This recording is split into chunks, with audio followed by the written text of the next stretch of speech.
Hi guys, welcome to our channel ఎస్విత్నెస్. ఈరోజు ఈ వీడియోలో మనం కేక్ పై డెకరేట్ చేసుకున్న క్రీమ్, అదేనండి విప్పింగ్ క్రీమ్ ఇంట్లోనే ఈజీగా 5 మినిట్స్లో ఎలా చేయాలో చూద్దాం. జస్ట్ 2 ఇంగ్రీడియంట్స్తో ఈ క్రీమ్ అయిపోతుంది. ఫస్ట్ చల్లని పాలు తీసుకోవాలి, and second whipping cream powder. Bakers whip company తీసుకున్నాను. ఇలా ఈ ప్యాకెట్తో వస్తుంది. ఇది 450 గ్రామ్స్, 350 రూపీస్ పడుతుంది. ఈ క్రీమ్ ఎలక్ట్రిక్ బ్లెండర్తో చేసుకుంటున్నాను. ఇది 7 స్పీడ్ ఎలక్ట్రిక్ బ్లెండర్. దీని కాస్ట్ 600 రూపీస్ పడుతుంది. అండ్ క్రీమ్ని డెకరేట్ చేసుకోవాలంటే పైపింగ్ బ్యాగ్ ఉంటేనే బాగుంటుంది. ఈ పైపింగ్ బ్యాగ్ ఇలా 12 స్టీల్ నాజిల్స్తో వస్తుంది. ఇది 120 రూపీస్ పడుతుంది. ఈ 3 ఆన్లైన్లో ఈజీగా అవైలబుల్గా ఉంటాయి. 1000 రూపీస్ బడ్జెట్లో ఇవన్నీ మీకు వచ్చేస్తాయి. ఇప్పుడు ప్రాసెస్ చూద్దాం. ఫస్ట్ ఆఫ్ ఆల్ ఇలా ఒక పెద్ద ప్లేట్లో ఐస్ క్యూబ్స్ వేసుకోవాలి, లేదంటే చిల్డ్ వాటర్ అన్నా వేసుకోవాలి. మనం ఏ బౌల్లో క్రీమ్ చేసుకుంటామో ఆ బౌల్ ఫ్రీజర్లో 1 అవర్ వరకు పెట్టుకోవాలి. 1 కప్ విప్పింగ్ పౌడర్ ఇలా బౌల్లో వేసుకొని ఆ బౌల్ ఐస్ క్యూబ్స్ ఉన్న ప్లేట్పై పెట్టుకోవాలి. ఇప్పుడు 1 కప్ విప్పింగ్ పౌడర్కి 3/4 కప్ చిల్ మిల్క్ వేసుకొని స్పూన్తో ఒకసారి మిక్స్ చేసుకోవాలి. ఈ క్రీమ్ ఎలక్ట్రిక్ బ్లెండర్తో చాలా తక్కువ టైంలో అయిపోతుంది.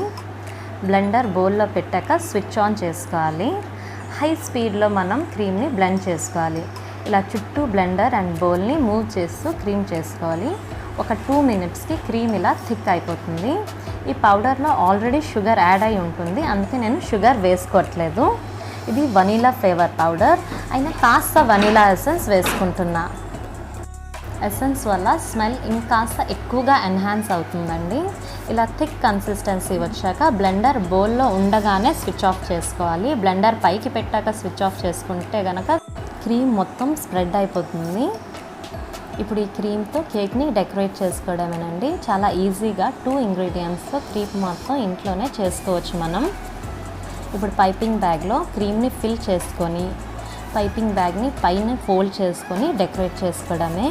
ఈ కేక్ నేను ఇంట్లోనే ప్రెషర్ కుక్కర్లో బేక్ చేసుకున్నాను. ఈ రెసిపీ నా నెక్స్ట్ వీడియోస్లో పెడతాను. కేక్ని ఇలా 2 పార్ట్స్గా సెపరేట్ చేసుకొని క్రీమ్ వేసి స్ప్రెడ్ చేసుకోవాలి.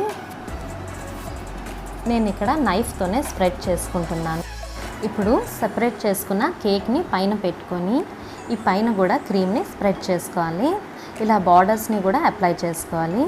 మీకు నచ్చినట్టుగా డెకరేట్ చేసుకోవడమే. నేను ఇక్కడ చాలా సింపుల్గా చాక్లెట్తో డెకరేట్ చేసుకున్నాను. చూడండి, ఇంట్లోనే మన బర్త్డేస్కి ఇలా ఈజీగా క్రీమ్ కేక్ చేసుకోవచ్చు. మీకు ఈ వీడియో నచ్చితే కమెంట్ చేయండి. Please like, share, subscribe and click the bell icon.